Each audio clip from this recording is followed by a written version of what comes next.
Hi everyone, welcome to Nishta Ias. So let's continue with our current affairs session 2. So in the last current affairs session, we talked about particularly the organizations part. So in this current affairs session, we're going to talk about that is connectivity as well as infrastructure topic. So it's going to be a very small session. It's not going to be as probably the shortest session. I have done comparing, we can say, economics, history as well as current affairs over there. So it's going to be a very short session. So 10 topics we are going to cover. As we talked most of the time we covered 10 topics. So last class also 10 topics. So this session also 10 topics. So we want to keep it very short, sweet and simple.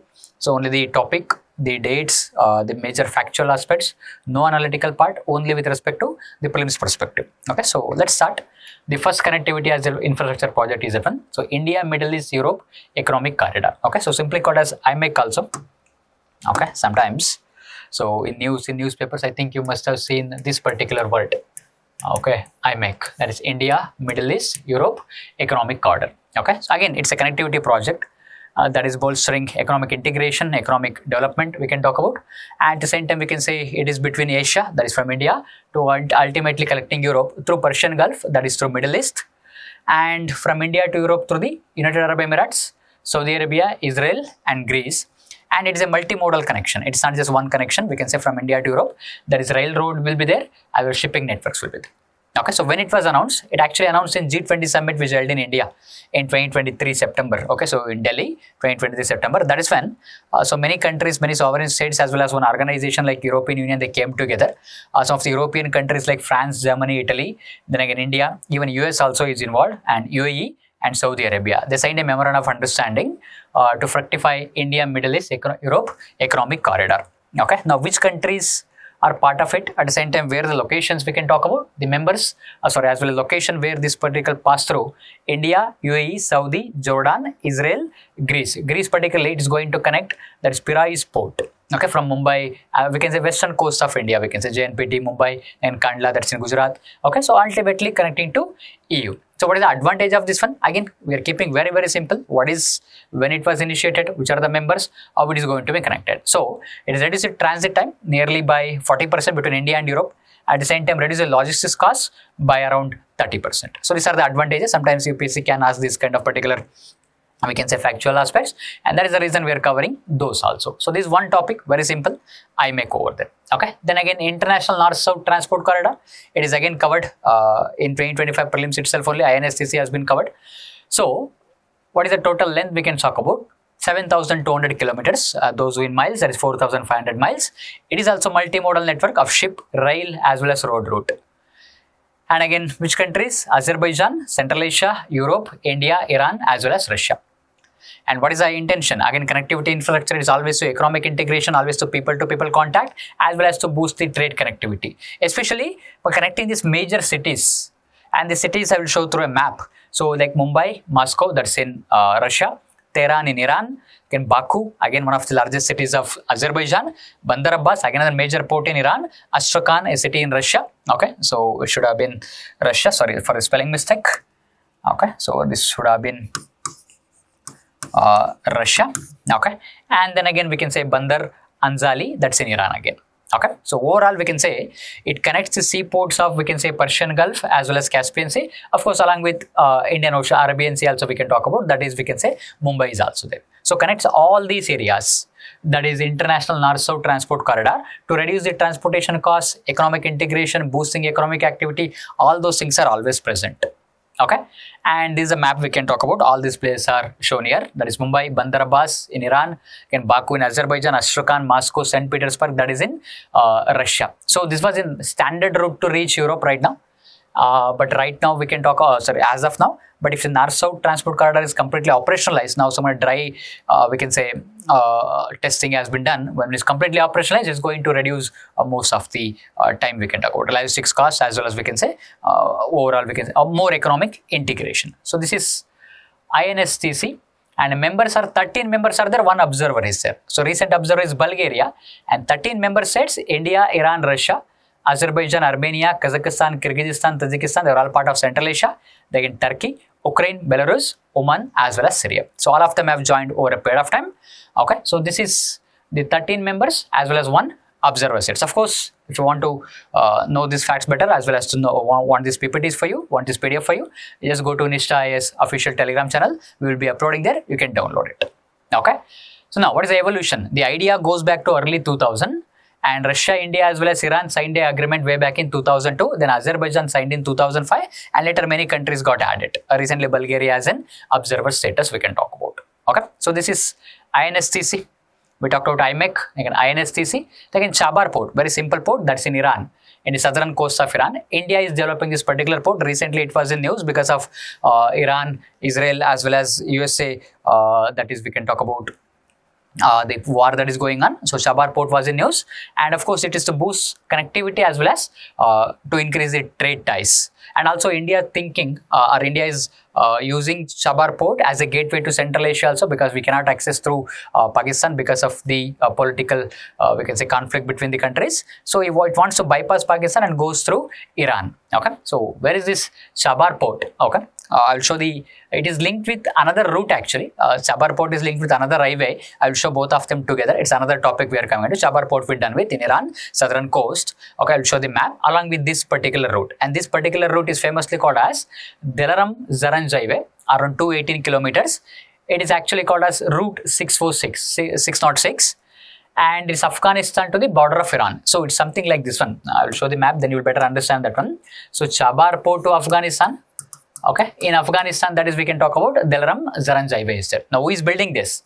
Border Roads Organization under Ministry of Defense constructing it, and India helping develop this particular route. Okay, so these two are connected, Chabar as well as Zaranj Delaram highway. Okay, so where is that one? So this is Chabar, Gulf of Oman we can talk about, and Gwadar port, of course, that is China building in Pakistan, and now India wants to access, we can say, Central Asia as well as Afghanistan through this Chabar port. Then again border between Iran as well as Afghanistan, that is Zaranj, and again Delaram. Okay, so this is what the project roadmap would be. Okay, so this is Chabar as well as we can say Route 606, that is Zaranj Delaram highway.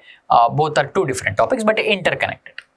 And again, Tapi pipeline, it's a gas pipeline. The Tapi is the expansion of, we can say, Turkmenistan, Afghanistan, Pakistan, as well as India.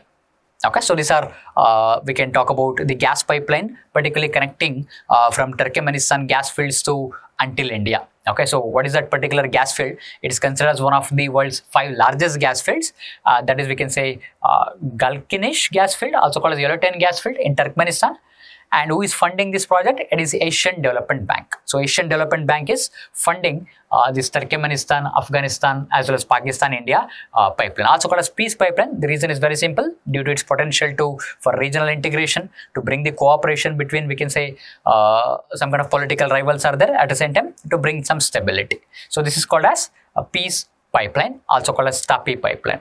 So it is a gas pipeline. It's a natural gas pipeline. Of course, India is an energy deficit country. India wants energy. Central Asia rich in energy. It wants to bring that energy from Central Asia to India. We can say particularly from one country, that Turkmenistan, passing through Afghanistan, again Pakistan, then India. So if you look at the map of this particular, we can say, Trans-Afghan pipeline, Tapi, we can say, that is the gas field, Turkmenistan. Then again Herat, major cities we can talk about, Kandahar, Quetta, Multan, then again Fazilka in India. Okay, so this is the gas pipeline that has been envisaged, and funding by which one? Funding by, we can talk about, that is Asian Development Bank. The financing by Asian Development Bank. Okay, so simply they can ask which of the following is a peace pipeline.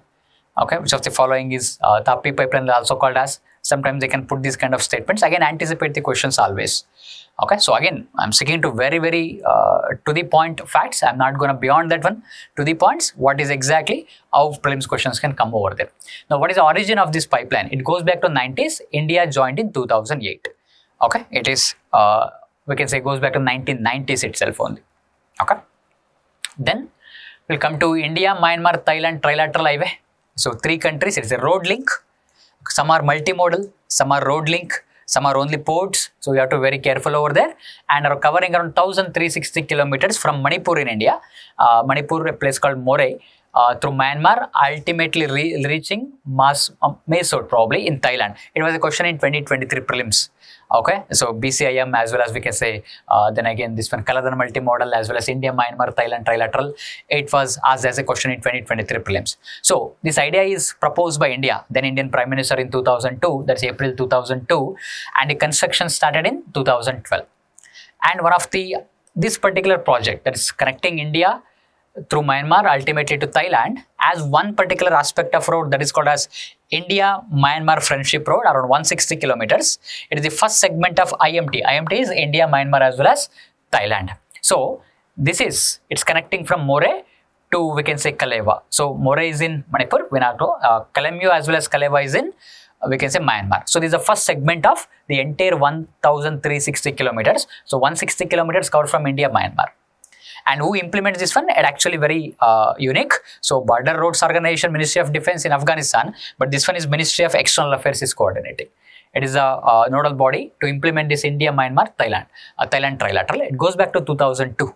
Okay, to connect Eastern Asia as well as we can Southeast Asia, we can say particularly, as well as we can say it is part of India's Look East policy, Act East policy. So different names are used. So this is India, Myanmar, Thailand trilateral. Okay. Then Kaladan Multimodal Transit Transport Project, also called as KMTTP. Again, it is to link India and Myanmar via Bay of Bengal. Only two countries. India, Myanmar trilateral is there. But right now, Kaladan Multimodal Project, it is between India and Myanmar only. It is linking Kolkata in India to Sitwe Seaport in Myanmar. Okay, so that is via Bay of Bengal. It's around 500 kilometers. And transportation of cargo from eastern ports of India, that is Kolkata we can talk about, to Myanmar and to India's northeast. I'll show the image, you will better understand that one. From India to Myanmar, Myanmar to northeast. Because why? It will bypass, we can the Siliguri corridor also. We can talk about that is, who is the project consultant for this one? That is Inland Waterways Authorities of India. Okay, IWAI we can say. Okay, so what is the transit components? So the two components are there. One is the waterway component, other one is road component. I'll show the image. What is waterway component? On Kaladan River. Kaladan is a river in Myanmar. From Sitwe Port to Paletwa in Myanmar. A road component from Paletwa, again beginning from here, to Zorinpui and India-Myanmar border in Mizoram. It will bypass the Siliguri corridor. I will show the image. The chicken snake it is called as famously. And what is the advantage? Again, cost and time for transportation of goods will come by more than 50%. Okay, look at here. What is this waterway and road component? Kolkata to Sitwe. Okay, Sitwe to Paletwa. So this is the Kaladan River. Okay, we can say inland waterways is there. And then again from there to Zorinpui, it's a border crossing between India and Mizoram. They are completely going to the capital. That is connecting India, Myanmar as India's northeast.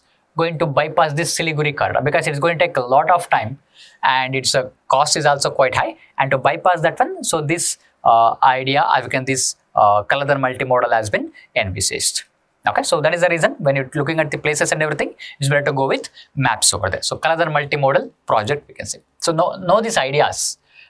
Know these, we can say, places. This was also asked. Okay, Sitwe, Paletwa, as well. Sometimes they can directly ask. They can ask for the following. They can ask for, we can say, north, south, and east, west arrangement. That is also there. Okay.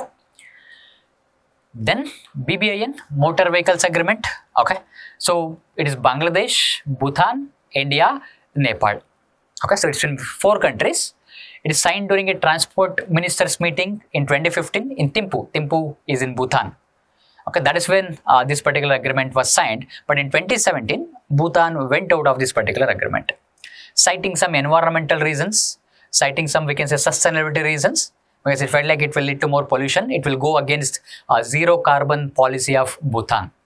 Okay, so Bhutan, Bangladesh, India, Nepal Motor Vehicles Agreement. So as Bhutan went out of it, but still it is still thinking like that one, but still formally is not part of it. Bhutan is a kind of an observer right now. Okay, so now the other 3 countries, that is Bangladesh, India and Nepal, so they went ahead with that one. They went ahead with, and ADB again funding is one, Asian Development Bank. So we can talk about, that is many international organizations that get involved. So they are funding this one. And what is the aim, we can say? Safe, economical, efficient, environmentalist road transport. This is why this came into existence, because of SARC. It came into Mariband. I think we talked about in last class about SARC and everything. Now SARC went into, we can say, stalling mode, And now what happened is that when they couldn't able to come through some kind of, we can say, this kind of motor vehicles agreement, and now these 4 countries came together. But again, Bhutan, again it is opted out of this one. Okay, and now there is a memorandum of understanding, MOU, was finalized pending ratification of the MOU by Bhutan in 2022. So all countries have signed an MOU, 3 countries, that is India, Nepal as well as Bangladesh. They are waiting for Bhutan to ratify that one. It was signed way back in 2022. Sometimes UPSC can ask some of the old legacy issues. So that is the reason we are covering all these things. Okay, so BBIN we have covered, Kaladan multimodal we have covered. Okay, and then we also covered about we can say other projects that we can talk about, that is IMEC we have covered, INSTC we have covered. Okay, so many connectivity as well as infrastructure projects that we are covering in this particular session. So last session we talked about organizations part. Okay, some of the organization again getting repeated, ADB repeatedly coming. So Asian Development Bank financing this kind of infrastructure projects. Okay. Then one more corridor, that is BCIM economic corridor, Bangladesh, China, India, Myanmar corridor. But this project is stalled project because India's concerns about this particular project, because this is proposed by China, okay, as a proposal of road, rail, water and air link between these 4 countries, that is India, Bangladesh, Myanmar as well as China. Okay, and proposed by China in 2015 as part of Belt and Road Initiative, that is Silk Road as well as Economic Belt Road Initiative of China, that is Belt and Road Initiative. As part of that one, to enhance economic cooperation and trade between the 4 countries, that is felt like India will also join that one, because India has joined that one. India has a concerns towards this Belt and Road Initiative, right? India has a lot of concerns towards Belt and Road Initiative, and that is the reason.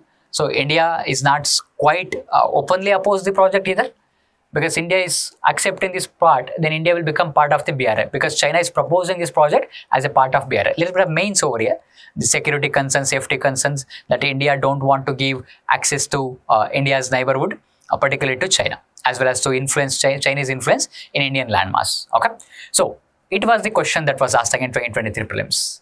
Kaladan, then again Tapi, then again we can say this one, BCIM. This is the 3 answer option that was there. Okay, so where it is expected to run, again from Kunming in China through Myanmar and Bangladesh, and to reach India ultimately to Kolkata, the same where Kaladan is there. So that is the interlinking we can talk about.